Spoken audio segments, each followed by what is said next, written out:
Hello tacticians, it's Nox here, and today we're going to be having my first look at Tangida. But before we get into him, I just want to say my thank yous, and today they go to Benikana and Orion. Both of you have used my friend code and it is very much appreciated.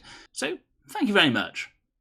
So here we have Tangida, the Skitarii Marshal, and the information we have on screen at the moment is for Rare 2, or the single red star, which is the maximum you can have in the tournament arenas. As an Adeptus Mechanicus, he unsurprisingly has the mechanical trait, and he has no other traits to go with it, so he is a fairly simplistic unit. However, whilst he is simplistic with his traits, his skills are another thing altogether.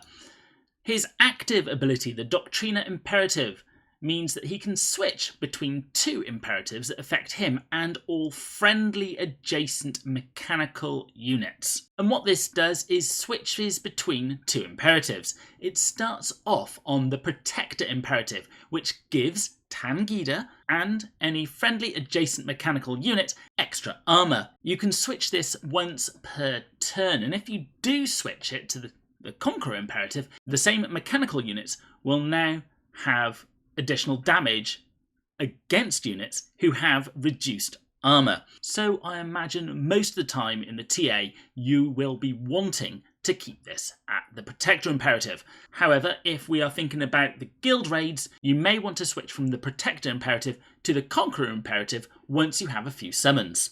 So, bearing all that in mind, how does he get his summons? Well, that comes from his control edict. So whilst the Protector imperative is active, after Tangida attacks, you summon a Skitarii Vanguard in an adjacent hex.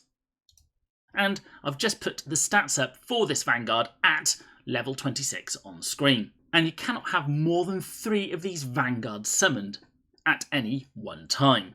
So you use this with Actus, and in the first turn you can summon 2 fairly simply, because Actus can heal, forcing Tangida to attack again, giving you 2. Then in later turns, if you do switch to the Conqueror imperative, after Tangida attacks, all friendly adjacent mechanical summons, which are basically the Skitarii Vanguard, will also immediately attack his target if it is within range.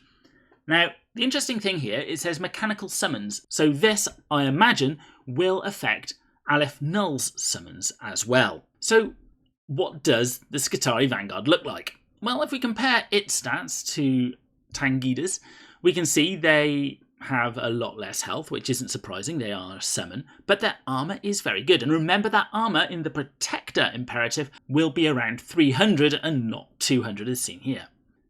The amount of damage they do isn't that impressive. However, please remember this is using the new toxic damage type, which has a 70% pierce ratio. So the fact they've got 3 attacks hitting at 94 each time means they're actually going to be doing quite a bit of damage. And they also have a passive ability called Rad Saturation. Now this means that after the Skitarii Vanguard has moved, it adds contamination to its hex. If it does not move, then the ability triggers at the end of the round.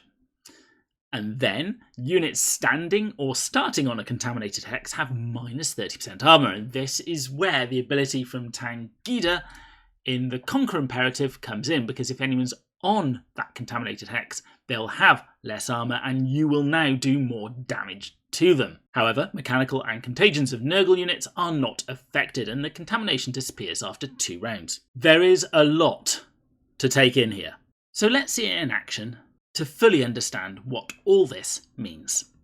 So, as always, the first thing I like to do is see if they can take a shot from Calendis.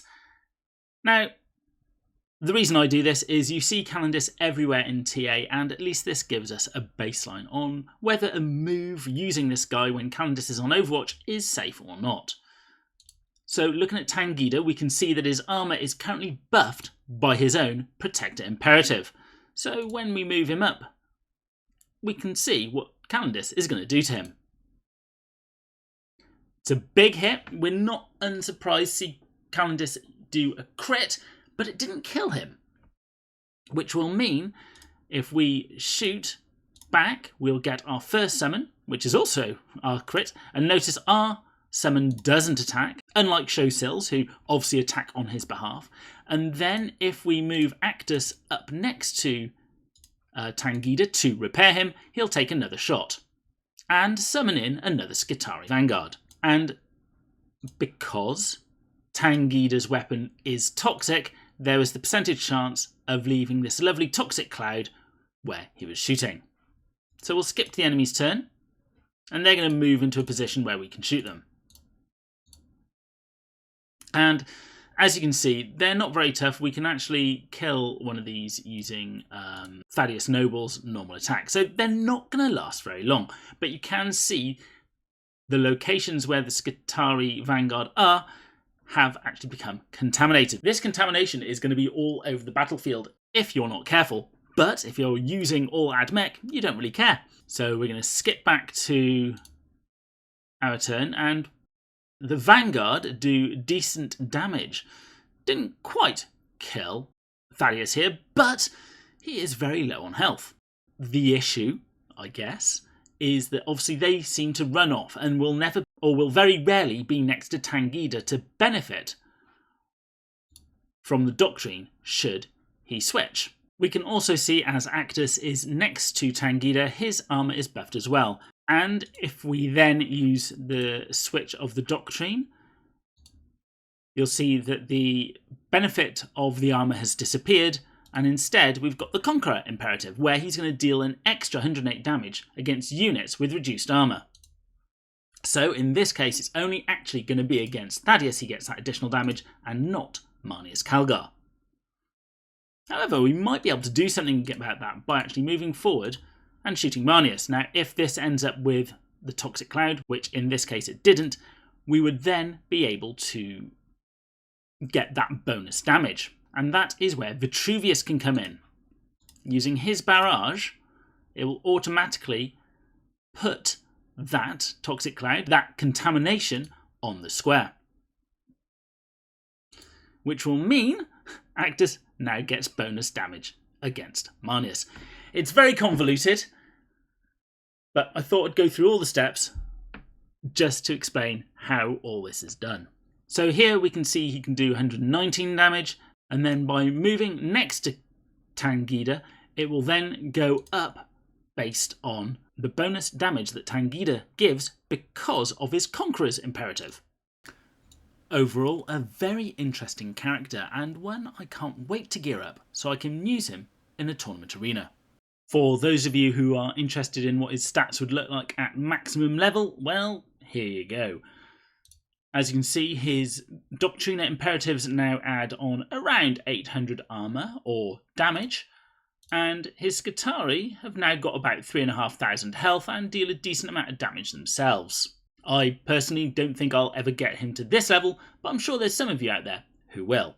So let me know what you think of this brand new character and how you think he could be used in either the tournament arena or in the guild raids. As always, if you find these videos helpful, please consider using my friend code, as it really does help me out. Or if you or your guild are looking for a new home, please reach out to any of the guilds shown. As always, don't forget to like, comment and subscribe, and I'll be seeing you on the battlefield.